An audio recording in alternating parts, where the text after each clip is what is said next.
नमस्कार साथियों, अंकित इंस्पायर्स राजस्थान पर आप सभी का स्वागत है। मैं राजस्थान से इजराइल में हूं, लेकिन इस इजराइल में मुझे राजस्थान की कुछ खबरें हैं जिन्होंने अंगेज किया हुआ है। और अंगेज खबर एक ऐसी, और असल में जब इजराइल में आया तो ये खबर ने मुझे ज़्यादा टच किया। खबर कैसे है? क्योंकि पता चला कि राजस्थान में एक कल ड्रोन उड़ाया गया, और वो ड्रोन इस बात के लिए था कि बारिश कराई जाएगी। बाय द वे, अपने राजस्थान में बारिश के हाल क्या हैं ये तो आपने और हमने इन दिनों काफ़ी देखे हैं। सड़कों का टूटना, सड़कों का बह जाना, डैम्स में पानी आना, हमने नदियों के अंदर पानी की तस्वीरें देखी हैं, अलर्ट्स मोबाइल पर आते देखे हैं। लेकिन इसी बीच में हमें सूचना मिलती है कि राजस्थान सरकार बाकायदा बादलों से पानी बरसाएगी। एक आमिर खान का पिछला एडवर्टाइज याद आ जाता है जिसमें वो कहता है ना, जब मोरनी आ गई हैं खेता बिच तो बिन बादल बरसात करा दें। कुछ राजस्थान सरकार कुछ ऐसा कराने के प्लान में थी मालिक। कल राजस्थान सरकार ने कृत्रिम बारिश का नया अनोखा प्रयोग किया। हालांकि वो मजाक का पात्र बन गए। कई कारण से मजाक के पात्र बने। पहला कि मानसून में कृत्रिम बारिश की ज़रूरत क्या है, ऑब्वियस सी बात है। लेकिन फिर राजस्थान सरकार का तर्क था कि भाई साहब, बादल तो मानसून में ही आते हैं, बाकी थोड़ी आते हैं। हाँ, इनको कौन याद दिलाए कि सर्दियों में भी बादल आते हैं, मावट भी आती है। लेकिन कोई बात नहीं साहब, इन्हें प्रयोग जो करना था, और प्रयोग के नाम पर सरकार को देखिए, करना है या नहीं करना है अलग बात है, करते हुए दिखना बड़ी बात है। सरकार कुछ कर रही है ये आपको पता चले, मंत्री महोदय वहाँ हों, सारे इंजीनियरिंग के अधिकारी वहाँ हों। और भाई साहब, हद तो तब है जब इस कार्यक्रम को करने से पहले पूजा पाठ विधि विधान से कराया जाता है। पूजा पाठ में शायद कमी रह गई होगी, इसीलिए ड्रोन उड़ता उड़ता अटक गया यार। पता चला कि क्लाउड सीडिंग के माध्यम से कृत्रिम बारिश कराने का प्लान किया जा रहा था। अच्छा, ये होता क्या है पहले मैं आप लोगों को समझा देता हूँ, थोड़ा बायोलॉजिकल तरीके से, आप ऐसे केमिकल तरीके से समझ लीजिए। सिल्वर आयोडाइड के पार्टिकल्स को ले जाकर बादलों के ऊपर गिरा दिया जाता है। और थोड़ा आसान करते हैं, बादल बारिश कैसे करता है? बादल बारिश ऐसे करता है कि साहब, बादल में कुछ वेपर होती है। जैसे अपने घरों के अंदर अपन समझिए कि पानी गर्म कर रहे हैं तो भाप बनकर पानी ऊपर उठता है, लेकिन पानी एक साथ इकट्ठा हो जाए तो बूंद में कन्वर्ट हो जाता है। और थोड़ा ऊपर चला जाए तो बूंद भारी होकर नीचे गिरने लगती है अकॉर्डिंग टू ग्रेविटी। लेकिन जब बादलों में थोड़ा पानी कम होता है, जो बूंद में कन्वर्ट नहीं हो पाता, तो उसके अंदर कुछ सैंड जैसे पार्टिकल्स डाल दिए जाते हैं जो पानी को एक साथ नज़दीक ले आए। उसमें समझिए कि सिल्वर आयोडाइड का उपयोग किया जाता है इस तरह की सैंड में। हल्की है, आसानी से ऊपर पहुंचाई जा सकती है, ज़्यादा दूर तक फैल सकती है, इकट्ठा होकर के बंच में नहीं रह सकती। तो बादलों के ऊपर जैसे ही डाला जाता है तो होता क्या, सिल्वर आयोडाइड के उस पार्टिकल के साथ में जो वेपर है ना, वो चिपक जाती है, और वेपर चिपक करके उसको बूंद में कन्वर्ट कर देती है। बूंद भारी होती है और धड़ाम से गिर पड़ती है। तो इस तरह से कृत्रिम बारिश की जाती है।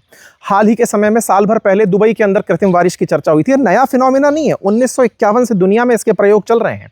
भारत के भी विभिन्न क्षेत्रों में कृत्रिम बारिश के प्लान चले हैं। लेकिन ताज़ा हो सकता है कोई कंपनी ऐसी आई हो जिसने कहा हो, सर आइए आपके लिए भी मीडिया अटेंशन दिलवाते हैं, कुछ तो लगे कि आप कर रहे हैं।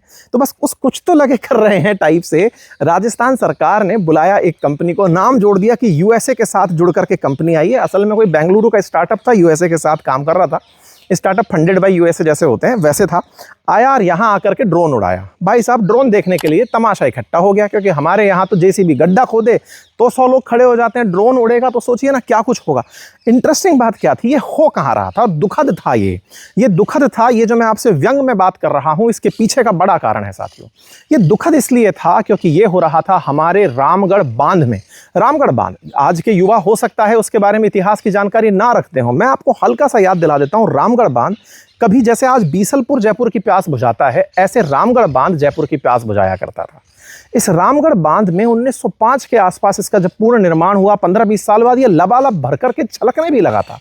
एक टाइम पर ना केवल जयपुर बल्कि दौसा, सवाई माधोपुर, यहाँ तक भी इसके पानी पहुँचने की, नहरों से पानी पहुँचाए जाने की खबरें सुनने को मिलती हैं। जमवा रामगढ़ वाला जो क्षेत्र है, ये तमाम वो ग्रामीण क्षेत्र जो इस पानी से सिंचित हुआ करते थे।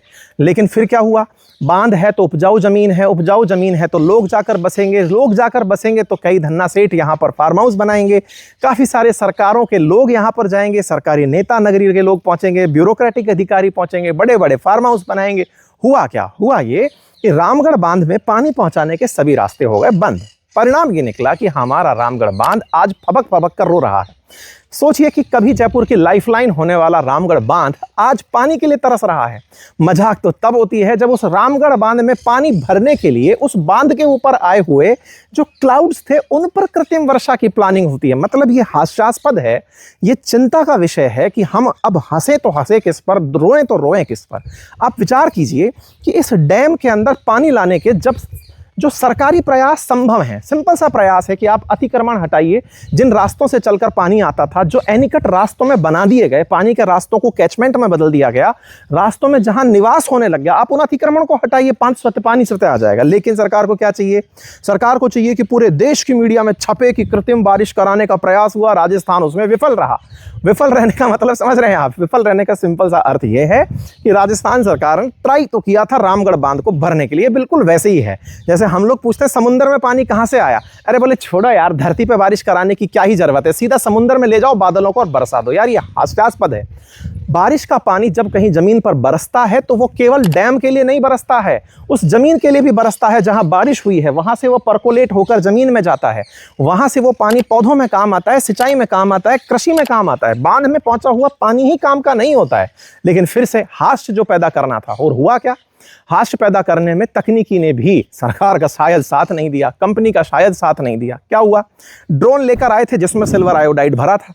सिल्वर आयोडाइड लेकर ड्रोन उड़ता है, बादलों तक पहुंचता है, पहुंच नहीं पाता। अरे रुको, पहुंचने से पहले एक और संघर्ष होता है, और वो संघर्ष क्या था कि ड्रोन को देखने उमड़ी जनता ने उसके जीपीएस सिग्नल खो दिए। वो भाई साहब बैठ करके, जैसे शादियों में अपन नहीं देखते हैं कि ड्रोन से लेकर के भाई साहब फोटो उड़ाने के लिए उड़ रहे होते हैं, कुछ वैसा ही कर रहे थे, लेकिन उनका सिग्नल जाम हो गया, जीपीएस लग ही नहीं पाया, ड्रोन फंस गया, उड़ नहीं पाया। परेशान हो गए साहब, परेशान हो गए तो पहले जनता को तितर बितर किया गया, देर शाम तक उस ड्रोन को उड़ाया गया। जब वो ड्रोन उड़ा तो वो बादलों तक पहुंच ही नहीं पाया। भाई साहब उसने कहा कि बादल बहुत ऊंचे चले गए हैं, ये तो 400 मीटर से ऊपर चले गए हैं, यहाँ तक कौन जाएगा? तो प्रोजेक्ट छोड़ दिया गया। फिर पूछा गया कि यार ड्रोन है कि मजाक है? तो फिर यहाँ पर याद आता है कि सर हमने परमिशन नहीं ली। किसकी परमिशन नहीं ली?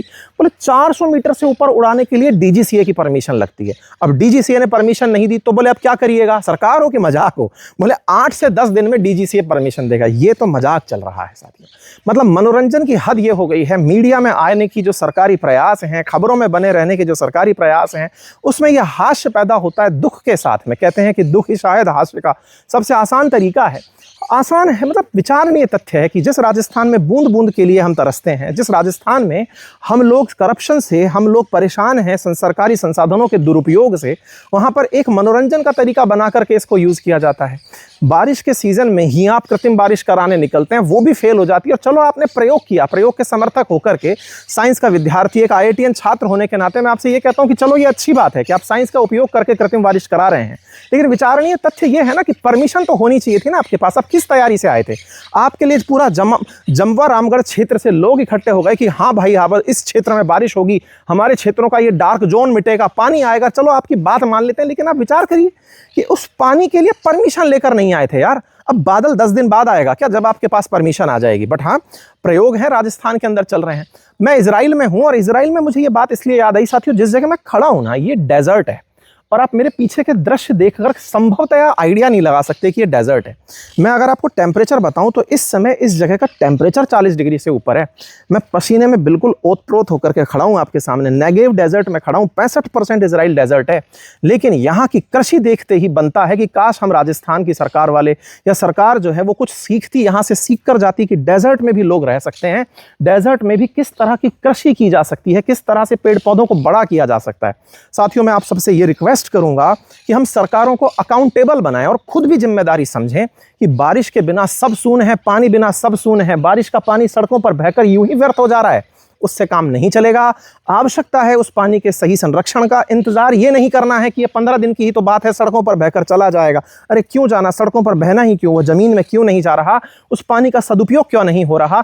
इस क्षेत्र में जहां पानी की बूंदें बिल्कुल नहीं गिरती हैं, लोग सीखने दुनिया भर से इजराइल आते हैं कि एग्रीकल्चर कैसे करें। आप सोचिए क्या जिजीविषा है इजरायली लोगों के अंदर। हम राजस्थानी कम नहीं है साथियों, हम रेगिस्तान से निकलकर पूरी दुनिया में छाने वाले राजस्थानी हैं। विचार करें इस तथ्य पर, यह गंभीर प्रश्न है। हम विचार करें कि क्या राजस्थानियों में अपने अंदर जिजीविषा की कोई कमी रह गई है कि हम कुछ ऐसा नहीं कर सकते। निश्चित हम कर सकते हैं। आवश्यकता है अकाउंटेबल होने की, आवश्यकता है जरूरत समझने की, जल संरक्षण की और सरकारों को जिम्मेदार बनाने की। और ज्यादा सूचनाओं के साथ मिलता रहूंगा आपके साथ। तब तक आप अंकित इंस्पायर राजस्थान को सब्सक्राइब कर लीजिए। Thank you so much.